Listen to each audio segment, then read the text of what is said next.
Jadi begini Pak, seiring berkembangnya informasi di masyarakat sekarang ini, informasi digital, kami pun rakyat sekarang ini sudah belajar juga tentang masalah pandemi ini. Dan dari awal kejadian saya, mungkin Bapak tahu itu sama Dr. Louis, ya, kami sampai hari ini kami menunggu adanya diskusi debat terbuka antara dua pihak atau dua mazhab dokter yang pro tentang COVID dan vaksinasi dan yang anti vaksinasi. Ya, karena masing-masing punya data. Saya di sini berbicara, saya kira tadi saya ditemui oleh Pak Menterinya. Kalau saya ditemui oleh Pak Menterinya atau jubirnya, saya meminta Kementerian Kesehatan memberikan apa yang sudah kami minta lewat lapor.go.id tentang keterbukaan informasi publik. Dan itu kami juga sudah melayangkan surat ke Ombudsman. Ombudsman juga akhirnya merekomendasi. Artinya di sini ada beberapa hal yang kami perlu pertanyakan masalah pandemi. Yang pertama masalah PCR, keakuratan PCR. Yang kedua masalah efikasi vaksin. Yang ketiga masalah kontrak vaksin pemerintah Indonesia dengan produsen vaksin. Dan penggunaan EUA, Emergency Use Authorization. Kenapa harus dimandatorikan? Kenapa harus didaruratkan?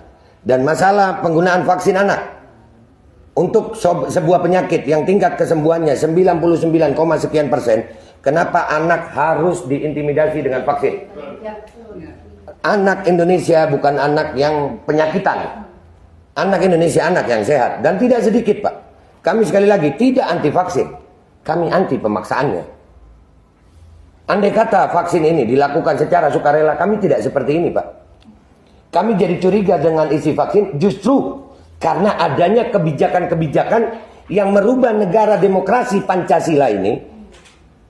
Yang mana demokrasi Pancasila ini berbeda Tuhan, kita harus toleransi Pak. Tapi dengan adanya vaksinasi, rakyat Indonesia sekarang ini, perbedaan vaksinasi sudah ada diskriminasi dan intimidasi. Kami sudah sering Pak melihat kesian rakyat didatangi ke rumah-rumah dengan pakaian seragam tentara. Itu belum sakit udah sakit duluan, takut. Iya, kayak datengin maling. Ini masalah vaksinasi mentinya. Iya, Kementerian Kesehatan loh ini. Kenapa, apa hubungannya dengan TNI? Dan saya juga mau tanya Pak, ini termasuk saya kepingin Kemenkes siapkan waktu.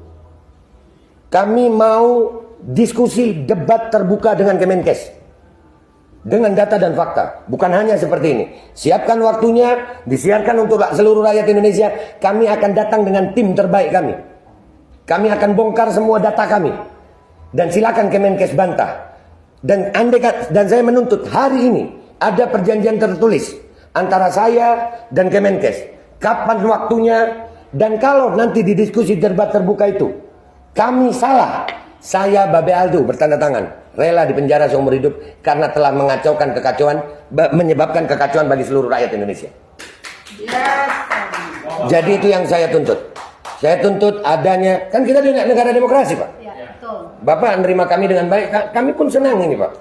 Alhamdulillah, ini yang kami cari dari beberapa waktu. Saya berteriak-teriak di medsos, tapi lucu Pak, saya berteriak di medsos bukannya dipanggil, tapi dibungkam. Medsos saya dihilangkan, bikin lagi, dibungkam lagi, bikin lagi.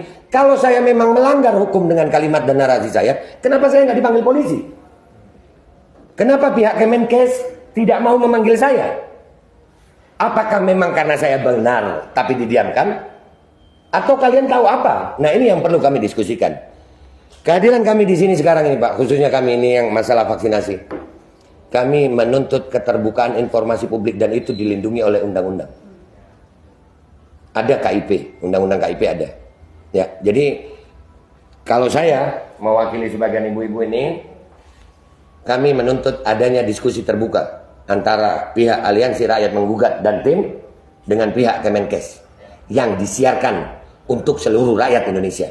Kita akan bawa tim terbaik kita melawan tim terbaik Kemenkes untuk berdiskusi. Bukan untuk debat biasa aja Pak. Karena ini menyangkut hajat hidup 270 rakyat Indonesia, 270 juta rakyat Indonesia. Kami tidak mau mempertaruhkan masa depan anak-anak kami Pak.